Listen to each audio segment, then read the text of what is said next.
Does your data have junk in its trunk? In this episode of Trading Without Fear, I want to discuss a little bit more about data collection, how to recognize the data that you're collecting, whether or not it's relevant to your edge, and how to identify an edge more easily in the market. Through immersion of stock trading and get more screen time, you may start to recognize certain patterns within the market. Some of them might be good, some of them are great setups. But instead of trading the clean pattern that practically slaps you in the face, what you choose to do is focus your efforts on the big top gainers, the runners of the day, and you place a random trade. So random trading conditions the side of the brain that is wired towards random rewards. And when you hesitate or don't enter into a picture perfect setup, you're doing so out of fear. Some of those fears may be losing money, and the trade may not work, and you may end up taking a loss.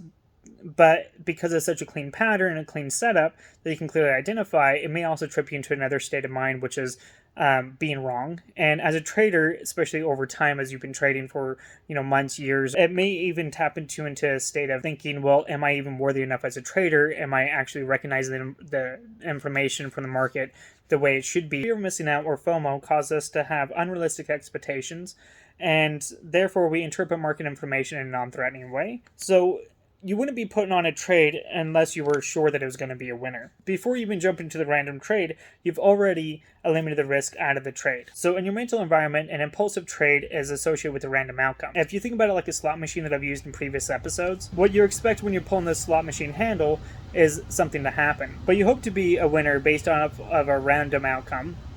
And when you do win from the slot machine, you can feel amazing and even great and, on the moon. But if you lose, what you do is you just put in another dollar, you pull the handle, and you hope to get a random reward. So now think about the picture perfect setup that you have chosen not to trade out of fear. So the market is giving you a clear signal to make money out of that trade. So for myself and my own trading in the past, I would actually choose setups that was random over the picture perfect plays or the plays that I should be trading.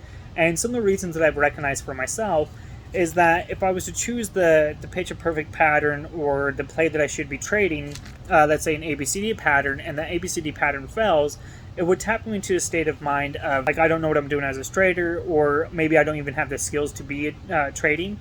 And some of that kind of puts you into a negative downward spiral, which could be very detrimental to your account, but not only that, your mental health. So the data that you're collecting to base your trades on is partly made up of an impulsive trading, trying to fill a need or trying to fill a void within your own self, and mixed with your own trading style and personality. I personally don't think that a trader chooses the style of trading that they do. I think over time the market shapes you into a completely different and unique trader of your own. So here's my method for developing your edge in the markets. So at the end of the day, when the markets have closed, what you're going to do is you're going to scan through the markets. If you're trading through OTCs or listed stocks, I kind of recommend to do both.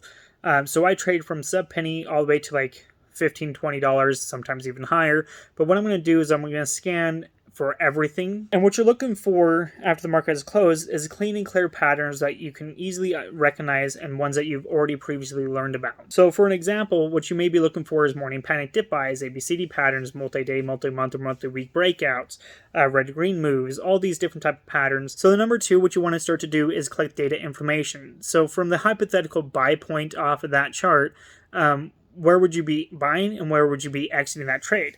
So for an example, I have this ABCD pattern, and you can see here, here's A, B, C, and D's up here. And between C and D, it's a 40% move. On the data that you're collecting, you want to actually collect where you're going to be entering in the trade on the hypothetical and where the top of that range is. Now let's say on this example up here, it kind of tops out, pulls back, and makes this jagged lines, and then pops back up again, and then continues going on. On this ABCD pattern, I would only consider from here to here as part of that trade. Anything down here when it breaks trend is completely different type of data set. I wouldn't consider this. I'd consider this more of a trend change versus a continuation of the move. So when you're tracking that data, you want to be able to identify through technical analysis when did the move end and when is it being set up for another either continuation or going to be set up for a reversal in the trend, so that way you can be able to identify that and track that correctly. You also want to be gathering things like flow, volume, etc. Most of the more common things that a lot of people would be tracking. Number three, what you want to do is take a screenshot of all the clean patterns that you've been able to find in the market. before you take a screenshot, you want to notate and draw your trend lines, notate entries and exits, and really make a detailed list of why that pattern exists in the market. And don't try to create a pattern. If it's not there, don't track it. Don't take a screenshot of it.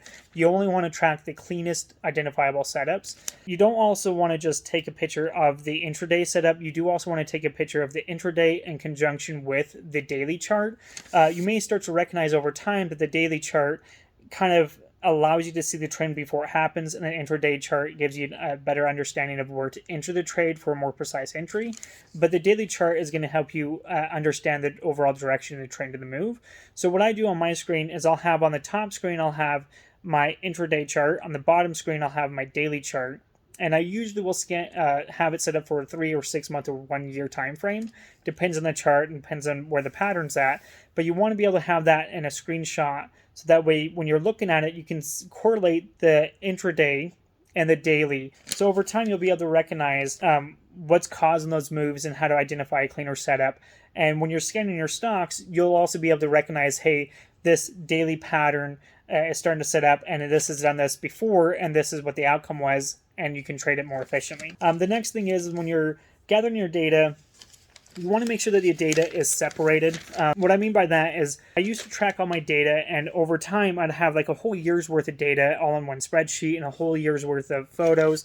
And it was really hard to actually identify or quickly find a specific trade or even get the right type of information from what I was trading from. And what I've kind of recognized over time is when you're separating your data sets per month, what you're doing is you're updating a new data set. As the market changes, you're going to be able to easily identify that change a lot faster than some of the traders out there.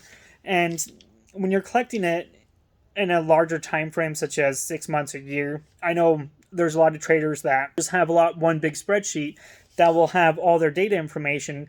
And if they're actually using that data for market information and trying to identify how far their edge can go, they either may be reducing the probabilities of their pattern because they have too much market information and limiting what they can actually achieve from their pattern, or what's ended up happening is their edges is exaggerated based off of these big runners that could happen, and it may actually influence your data set. So I do recommend to actually have it in 1 month time frame. And the photos, you want to have that divided per week and in 1 month folder, so that way it's easily accessible. And you can say, on this week I traded this stock, or this week this stock ran, and you can easily correlate the information from there. So over time, what you'll start to recognize is the clean patterns have a greater probability of being a winner versus the random trading. Even though they're fun and exciting to trade, they have a little bit more of a random outcome, which makes it a little bit more frustrating when you're looking at your P&L and questioning why you're not being able to grow your equity curve as much. By doing this, it's not going to say that you're not going to experience losing trade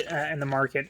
What it's going to be doing is helping you focus your efforts on trade setups that you already know, that you already recognize. And hopefully over time, you'll be putting more emphasis on those ones that you already recognize versus just randomly trading. So you still have to overcome the fear of being wrong on your edge when it does present itself in the market. And you'd also have to develop the mindset and willingness to avoid reward-based trades while looking and waiting for your edge to present itself in the market. So if you like this content, subscribe to the channel, ring the bell so you get notifications of new episodes, give me a big thumbs up, and share this video with any friends, and we'll see you next time.